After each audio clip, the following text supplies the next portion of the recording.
कुरुक्षेत्र गुरुकुलम के कोर्स तैयार हो रहे हैं, तो आप क्या-क्या पढ़ेंगे अलग-अलग अपनी पसंद का।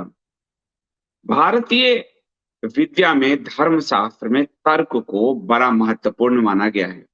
लेकिन वो तर्क नहीं जो आज आपके आपकी आस्था को हिलाने के लिए अंधविश्वास का जो नाम ले लिया जाता है, वो नहीं है तर्क। वो तर्क नहीं है जो आपके शास्त्र से सम्मत नहीं है। वो तर्क नहीं है जो आपके वेदों को, आपके पुराणों को गाली देता है।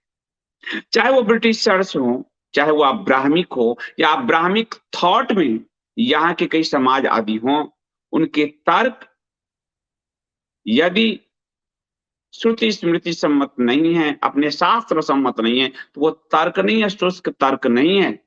शुष्क है वो, तर्क नहीं है। और आदि शंकराचार्य की जो मैं श्रृंखला कर रहा हूं, आपने देखे कि आदि शंकराचार्य जी ने कितने तर्क रखे और उनके तर्क सब वेद सम्मत थे, उपनिषद सम्मत थे, गीता सम्मत थे, ब्रह्मसूत्र जो है उससे सम्मत थे।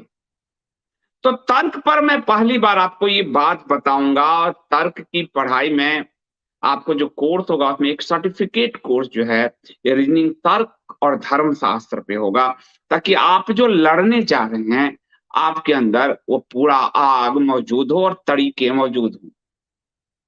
और गांडीव भी तभी आप चला पाएंगे जब आपको गीता का ज्ञान आपके साथ होगा, और गीता को भी तभी सुरक्षित रख पाएंगे जब आपके हाथ में गांडीव होगा। इसलिए हमारे धर्मशास्त्रों ने हर हमारे जो देवी देवता हैं उन सब के हाथ में शस्त्र और शास्त्र दोनों हैं। इनका सम्मिलित जो सम्मिलन है वही आपको सनातनी बनाता है। तर्क और धर्मशास्त्र का जो मैं उसका वहां अध्ययन शुरू होगा, उसमें तर्क जो है मैं आपको याज्ञवल्क्य स्मृति, पीछे मेरे साथ आप स्मृतियां देख रहे होंगे ये सारे, ये आपको कोई ग्रीन स्क्रीन नहीं है, पीछे सारी वास्तविक पुस्तक है, आप जानते हैं। ये याज्ञवल्क्य स्मृति अगर आप देखेंगे इसके नीचे, याज्ञवल्क्य स्मृति में न्याय को यानी तर्क शास्त्र, तर्क से न्याय की स्थापना होती है। तो हिंदू को उसके तर्क से दूर कर दिया गया, यानी और हिंदुओं को इसी कारण उसके न्याय से दूर कर दिया गया। आज आपके मंदिर तोड़े जा रहे हैं। आज आप अपने शिक्षण संस्थान स्थापित नहीं कर सकते। आज आप अपने मंदिर पर आपका हिंदुओं का कोई अधिकार नहीं। सरकार आपके धन लूट रही है। कभी तुर्क मुगल लूटते थे, फिर ब्रिटिशर्स ने लूटा, आजादी के बाद हमारी सरकारों ने लूटा। आप हमेशा शोषित रहे और आपको शोषित रखा, जानबूझकर रखा, क्योंकि आपसे धन उनको लेना था। और हमने वो तर्क नहीं किए, हमने कहा कि सरकार ही हैंडल कर सकती है मंदिर। तो फिर सरकार चर्च क्यों नहीं हैंडल करती? अब आपके तर्क होने चाहिए। नहीं, सरकार से अच्छा कोई नहीं कर सकता, ट्रस्ट तो खा जाएंगे, घोटाले करेंगे। तो क्या वक्फ बोर्ड में घोटाले नहीं होते? वक्फ बोर्ड के मस्जिद और मदरसे हैंडल करते हैं। ये आपके तर्क होने चाहिए। ठीक है, चर्च जो भारत में सरकार के बाद, सेना के बाद जो सबसे ज्यादा जिनके पास संपत्ति है, उस पर क्यों नहीं है आपका नियंत्रण? उसकी संपत्ति भी आपकी होनी चाहिए, उसके चढ़ावे भी आपके होने चाहिए, उस पर क्यों नहीं है? ये तर्क आपके होने चाहिए। फिर सरकार की बॉडी बैठी, सरकार की बॉडी में जगनमोहन रेड्डी है जैसे, और बालाजी का मंदिर है, उसमें क्रिश्चियंस बनाए।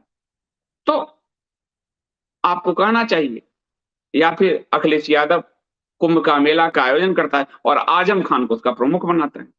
तो हमारे तर्क होने चाहिए कि जब आजम खान हिंदू मामले को देख सकता है, तो हमें कोई अल्पसंख्यक मंत्री के लिए किसी भी हरे को क्यों लेना है? हिंदू भी उनके मैटर देख सकता है। ये आपके तर्क होने चाहिए। हम क्यों उत्तर प्रदेश में किसी की जबरदस्ती को बिना जीते को भी बैठाते हैं? जब आजम खान बहुसंख्यक मुद्दे, जिसको धर्म की समझ नहीं है, वो जब कुंभ का संचालन कर सकता, देख सकता है, तो हम तो सारे धर्मों का ज्ञाता है हिंदू, वो क्यों नहीं देख सकता? जब जगनमोहन रेड्डी बैठेंगे, ठीक है जगनमोहन रेड्डी, आपने जो मंदिर में आपने क्रिश्चियनिटी को पैदा कर दिया, तो थोड़े धर्म के बारे में पता तो चल जाए उनको।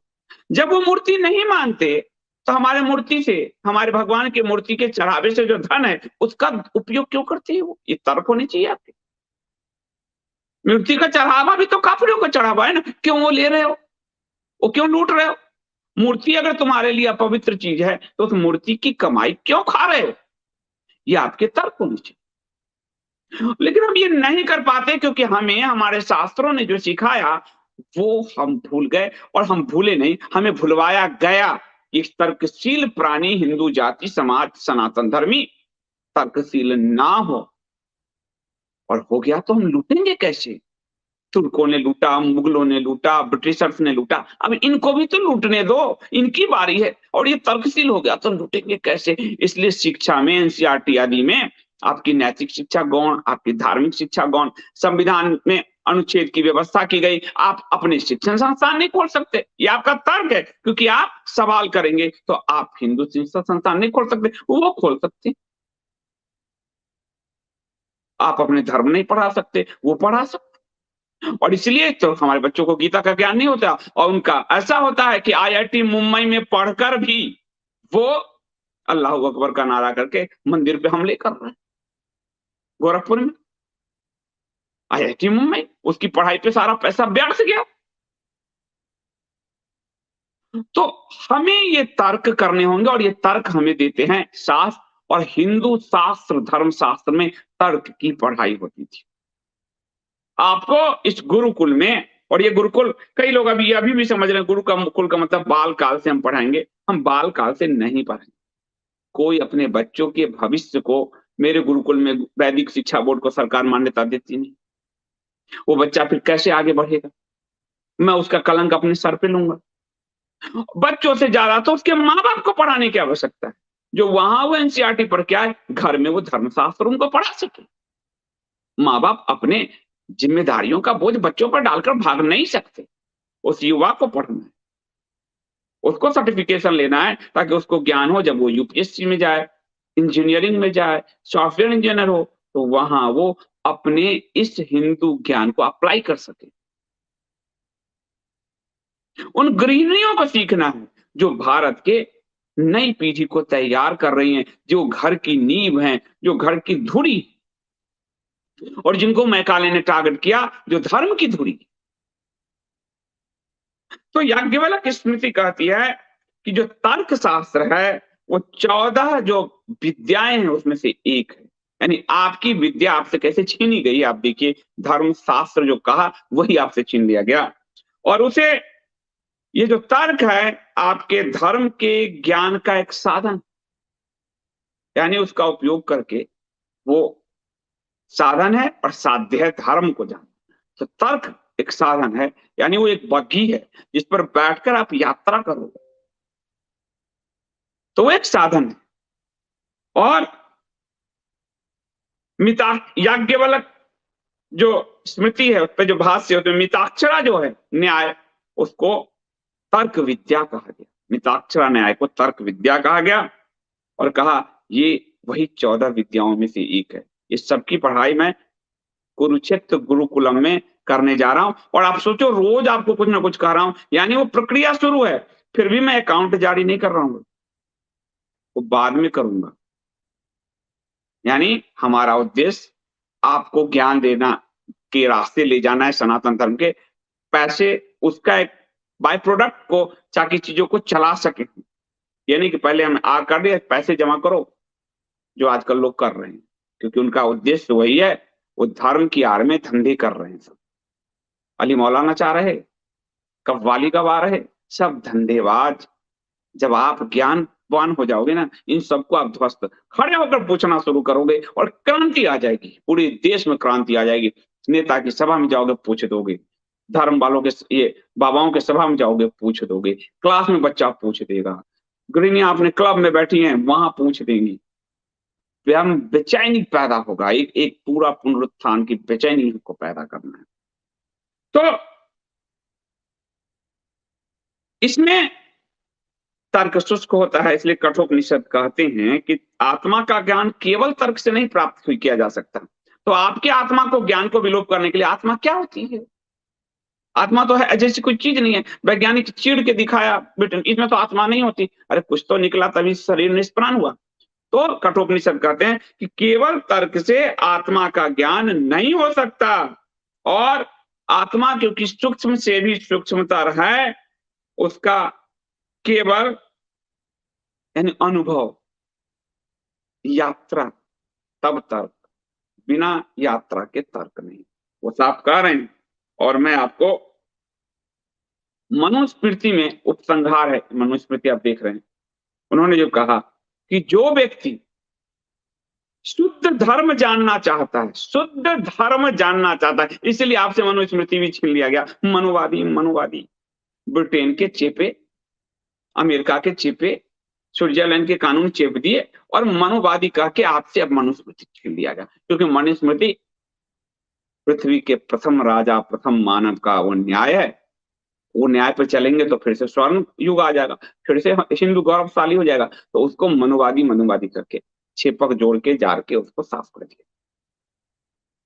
यह मनुस्मृति है आपके पास, कपोत से आप, और सब में उपलब्ध करा रहा हूं बड़ी मेहनत से, कहाँ से छेपक देख के छांट के, कुछ कुछ तो होते भी हैं, तब मेरा प्रयास है।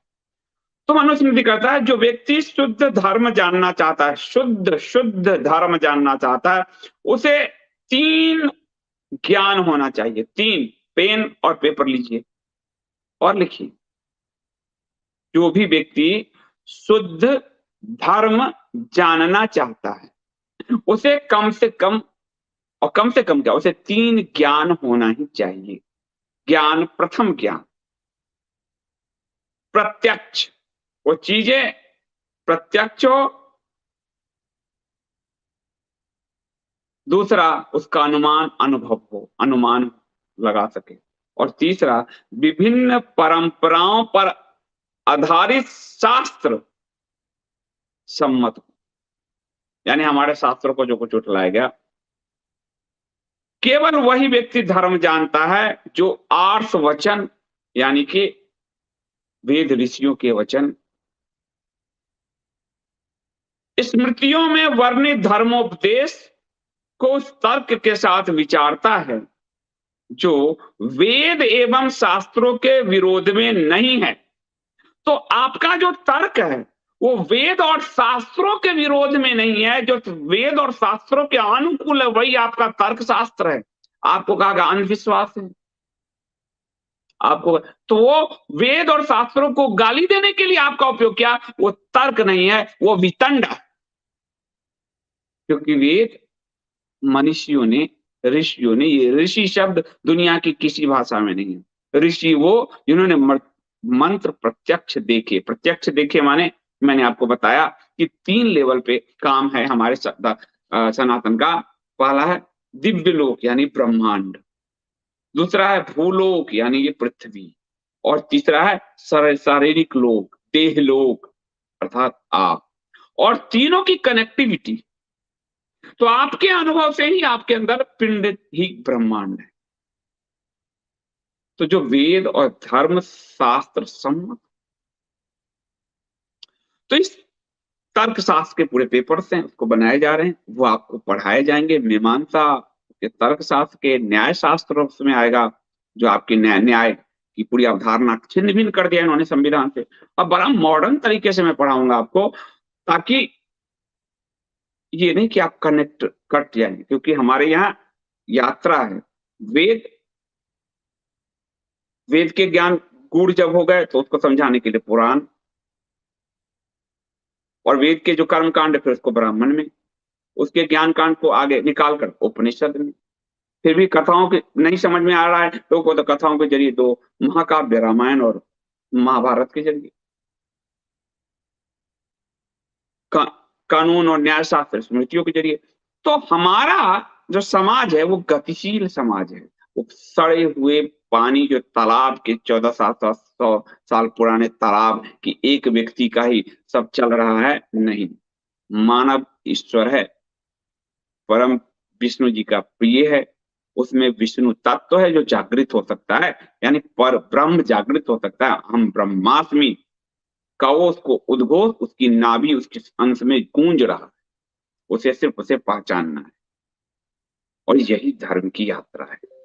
तो उसका हम बहुत ही इसलिए समय जो जैसे चला उसी समय के अनुरूप हम भाषा को भी ले जाएंगे, समझाने की प्रक्रिया को भी ले जाएंगे। हम आपको वहां पर नहीं रखेंगे आज से 5,000 साल पहले, 5,000 साल पहले का ज्ञान शास्त्र का और आज की भाषा, ताकि दोनों का तादात्म्य हो जाए और हम यूथ से कनेक्ट हो सके, उनको जोड़ सके। वरना यादवपुर विश्वविद्यालय, जेएनयू, जामिया अलीगढ़, आप जानते हो हमारे बच्चों को ध्वस्त करने के लिए किस तत्परता से जुटा हुआ है।